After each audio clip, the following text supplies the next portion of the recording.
अगर मंदिरों में जाओगे तो 100-100 दान पेटी, 200-200 दान पेटी। अगर किसी बाबा के दरबार में जाओगे तो 200, 300, 400 तक दान पेटियाँ रखी रहती। इतना ज़्यादा दान आता है कि पर डे का करोड़-करोड़ रुपया तक भी आता है। और अगर इस रुपये को आप महीने से कैलकुलेट करोगे, साल से कैलकुलेट करोगे, इतना पैसा कहाँ जाता है, कहाँ यूज़ होता है, अगर सोचने लगोगे तो दिमाग आपका फटने लगेगा। आपको कुछ समझ में नहीं आएगा। मात्र एक सवाल आपके दिमाग में रह जाएगा कि क्या जनता को एक्सप्लॉइट किया जा रहा है धर्म के नाम पे, और कौन कर रहा है। तो नमस्कार दोस्तों, मैं मोनिका डागर एक नए सवाल के साथ कि क्या गवर्नमेंट धर्म के नाम पे पब्लिक को एक्सप्लॉइट करती है। मैं तो इस चीज़ को मानती हूँ और इसी चीज़ के कुछ जवाब लेके आई हूँ।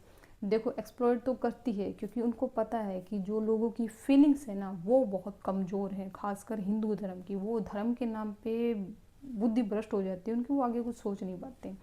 इस चीज़ को समझने से पहले हमें पहले ये समझना पड़ेगा कि दान क्या होता है। दान का मतलब होता है जो हम साफ नीयत से देते हैं कि हमने इतना कमाया है तो इतने हिस्से को हम किसी अच्छे काम के लिए यूज़ करेंगे ताकि भगवान हम पे अपनी रहमत बनाए रखे। और हमें बचपन से सिखाया जाता है कि दान वही होता है जो मंदिर की दान पेटी में डाला जाता है। लेकिन कभी ये सोचा कि दान पेटी का दान जाता कहाँ है? वो तो गरीबों के लिए यूज़ नहीं हो रहा है। क्योंकि इसमें कहीं ना कहीं हमारी भी गलती है। जब हमें ये पता है कि दान का यूज़ कहाँ होना चाहिए, तो जब हम मंदिर की सीढ़ी से चढ़ रहे होते हैं तो वहाँ पे भिखारी बैठे होते हैं, वो दान ही मांग रहे होते हैं। छोटे छोटे बच्चे भी होते हैं, बुजुर्ग लोग भी होते हैं। हम उनको नहीं देंगे क्योंकि हमारी नज़र सिर्फ दान पेटी पे होती है कि उसमें हमने दान डालना है। तो आप वो दान उन लोगों को भी तो दे सकते हो। इसका ये देखिए, एग्जाम्पल देखिए, औरतें जो नकली की गाय है उसको खाना खिला रही है, असली की गाय वो पन्नी खा रही है।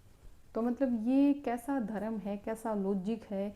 क्या आपकी फीलिंग्स इतनी हैवी है कि वो आपकी बुद्धि को बिल्कुल खा गई है, या फिर आप ये नहीं समझ पा रहे हो कि गवर्नमेंट आप पे इनडायरेक्टली कैसे सिकंजा कसे हुए है, कैसे आपकी बुद्धि को भ्रष्ट किए हुए हो। वो धर्म का झंडा उठाए रखती है गवर्नमेंट, खासकर हिंदू धर्म का। क्योंकि उनको पता है कि हिंदू बहुत ही काइंड पर्सन है, बहुत ही सॉफ्ट पर्सन है, और वो दान पेटी में दान डाल लेंगे जो पेटी तुम्हें अपने घर लेके आनी और अपनी लग्जरी लाइफ के लिए इस्तेमाल करनी है।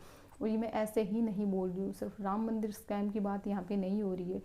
बहुत ही फेमस स्कैम केदारनाथ मंदिर का स्कैम, अगर आप लोग नहीं ना जानते हैं ना, तो वहाँ पे तो आरटीआई लगा के बदौलत हमें पता चला था कि जो वीआईपी लोग या फिर जो नेता लोग, उनका खाने पीने का, आने जाने का, रहने सहने का सारा खर्चा, जो दान पेटियों का पैसा, उससे उठाया जाता है। लेकिन फिर भी लोगों की आवाज़ एक बार उठी और दब गई, लेकिन लोगों ने दान देना बंद नहीं किया।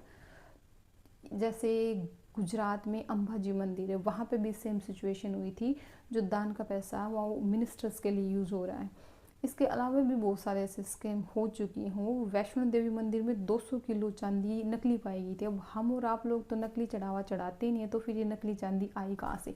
कहीं पे डायरेक्टली, कहीं पे इनडायरेक्टली, सारा का सारा पैसा मिनिस्टर्स के लिए ही यूज़ हो रहा है।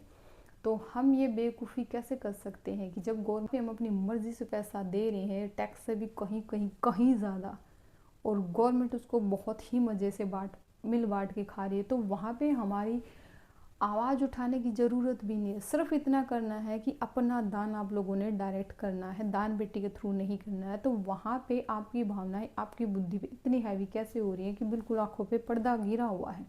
आपका दान जा कहाँ रहा है, एटलीस्ट ये आपको पता होना चाहिए। उस दान का हिस्सा, उस कर्म का हिस्सा आपके हिस्से में रहे, इसके लिए आपको ये समझना पड़ेगा कि दान आप भी कर सकते हैं। आपको किसी गवर्नमेंट एजेंट की, मतलब दान बेटी की ज़रूरत नहीं है।